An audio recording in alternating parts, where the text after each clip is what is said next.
You grew up in a modest family, the son of a record keeper in a provincial town. You learned numbers before you learned prayers. You learned ledgers before you learned love.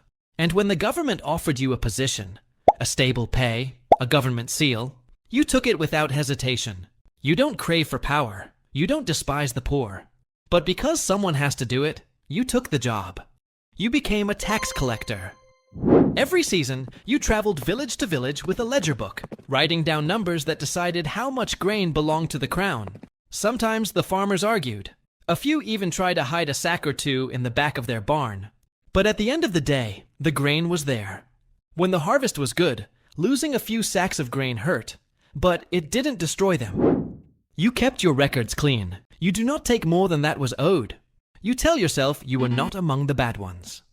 The government needed grain. The army needed food. The cities needed bread. Your job kept the system running. You were not loved, but you were tolerated.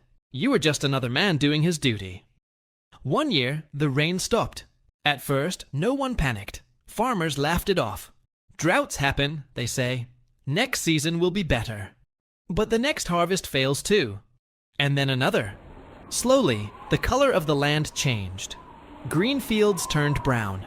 The crops failed again and again. The animals died. The food stores ran out.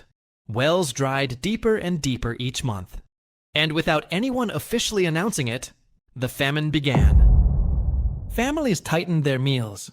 One portion instead of two, then half a portion, then scraps mixed with water and cooled soup. But your orders from the capital do not change. A letter arrives, same words as always. Taxes must be collected. The kingdom still needs grain. The army needs feeding. The nobles must eat. Nothing in the letter mentions the drought. Nothing mentions the empty fields. The letter does not care about any of that. You read the letter twice.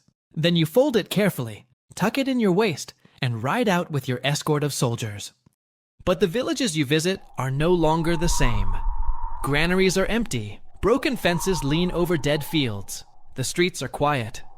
When you knock on doors, people don't argue like they used to. They don't bargain. They simply look at you with hollow eyes and say the same sentence.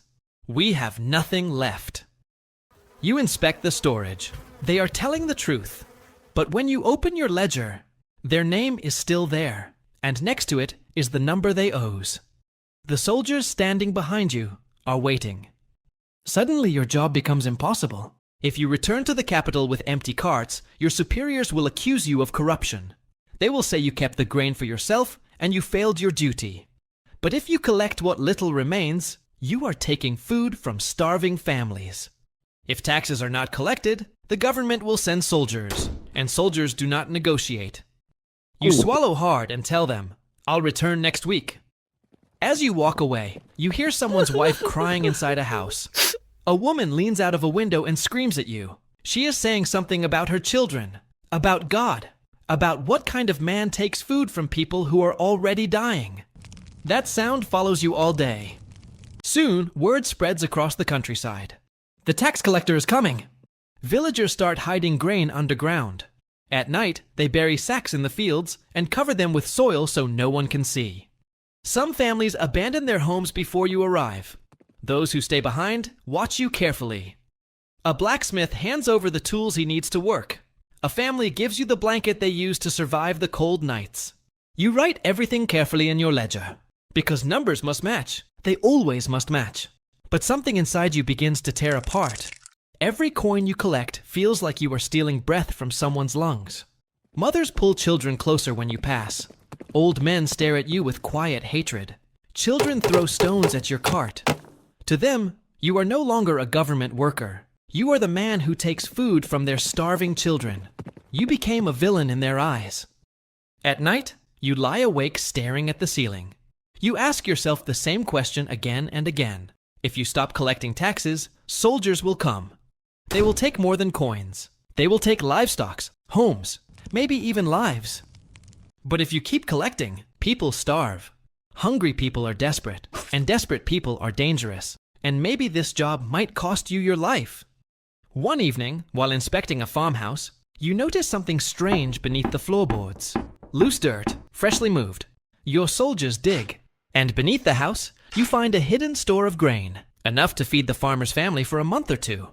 The orders are clear: confiscate undeclared grain. Before you say something, the farmer collapses to his knees. He tells you about his youngest daughter. She is 6 years old. 3 weeks ago, she stopped being able to walk because her body has no energy left. This grain is the only reason she is still alive. Your soldiers look at you. If you ignore the hidden grain, word will spread. Soon every farmer will start hiding their taxes. And if every village hide their harvest, there will be nothing left to feed the army, and the crown will lose control of the province. But if you take the grain, you may be signing a child's death sentence. You close the ledger. What you decide in that room, you keep it to yourself. As the months pass, the famine grows worse. Starvation is only the beginning. Soon, disease follows. Malnutrition weakens the body. The body simply refuses to heal. A cut on the hand turns into fever. A simple cold becomes a death sentence. Diseases spread through villages like wildfire. Without enough food, people cannot fight illness. So they are not just dying from hunger, they are dying from sickness born through starvation. You start seeing things you never imagined. People began eating tree barks, roots, even boiled leather from old boots. Livestock disappear. First sold, then eaten. Soon the fields are filled with bones instead of animals.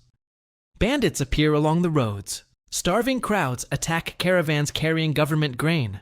Your job becomes darker with every journey. You are no longer collecting tax. You are taking the last food people have. Then something else begins to change. Your own town starts turning against you. Shopkeepers refuse to serve you. Neighbors whisper when you walk past. Even your old friends avoid your eyes. You start eating your meals alone. Every bite reminds you of the empty houses you passed through that morning. Months later, you arrive at a village that barely exists anymore. Most homes are empty. Some people fled. Others just died. The wind moves slowly through abandoned streets. Inside one small house, you find a widow and her 2 children. They are thin, too thin. They are sitting quietly in the corner. Their eyes follow you silently as you step inside. The room is bare, no furniture, no animals, no food. In another corner sits a small sack of mud. They used to make a paste of wet mud and salt, sun-dry it, and eat it. Her husband died months ago from fever caused by hunger. Your records show they still owe taxes. Their debt has not disappeared along with her husband. Your soldiers look at you, waiting. The widow says nothing. She slowly lifts the sack and places it in front of you. She does not cry. She does not beg. She shows no emotions on her weak face. You stare at the sack. It doesn't matter what you decide in that room. The government keeps collecting. The army keeps eating. The nobles keep living well. And somewhere in another village, another collector is standing in another doorway, making the same impossible choice. You are not the villain of this story, but you are not the hero either. Sometimes, the most terrifying part of history is not the kings, not the wars, or not even the famine. It's just the ordinary people trapped inside broken systems.